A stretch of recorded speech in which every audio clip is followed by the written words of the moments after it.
읽어주는 교과 넷째 날 6월 26일 수요일 천년기 동안의 심판.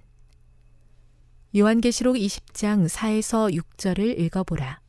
의인들은 천년 동안 무엇을 하게 되는가? 이것이 왜 중요한 일인가? 천년 동안 의인들은 하나님이 죄의 문제를 처리하시는 중에 보여주시는 그분의 공의와 사랑을 직접 볼 수 있는 기회를 갖게 될 것이다. 하나님께 여쭤보고 싶은 것이 없는 사람이 어디 있겠는가? 구속받은 사람들은 천년기 동안 그 질문을 할 수 있을 것이다.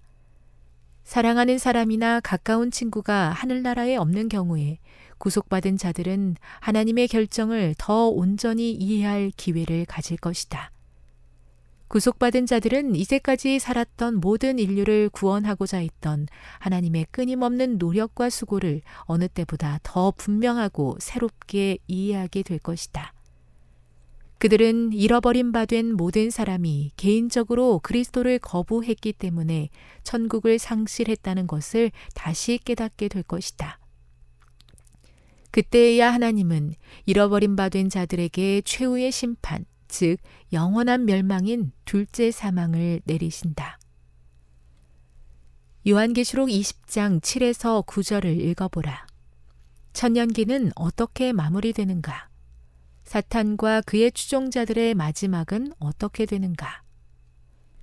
천년기 동안 사탄이 유혹하거나 속일 사람은 없었다.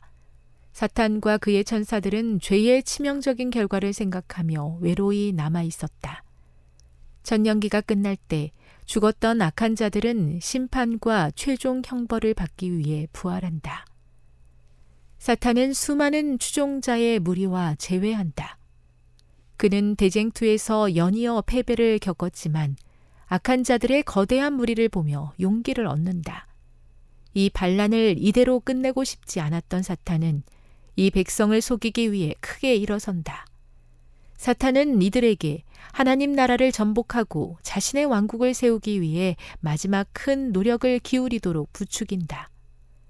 곡과 마곡이라는 단어는 사탄과 모든 시대에 구원받지 못한 자들을 상징하는 데 사용된다.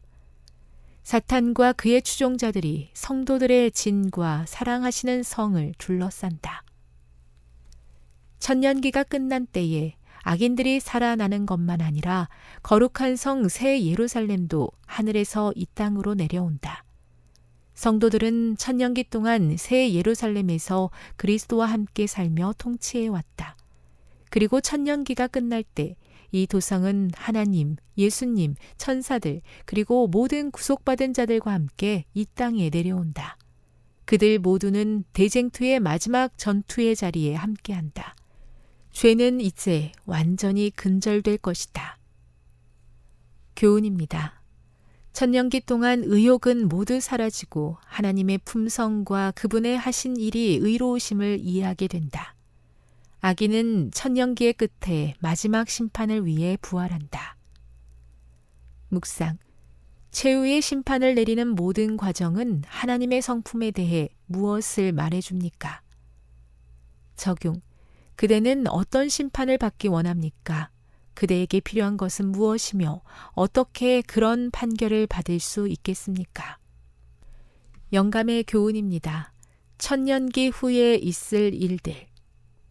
이 땅의 나머지 부분은 천년기가 끝나고 악한 자들이 부활하여 그 도성을 치기 위해 둘러쌀 때까지 정결하게 되지 않을 것이다.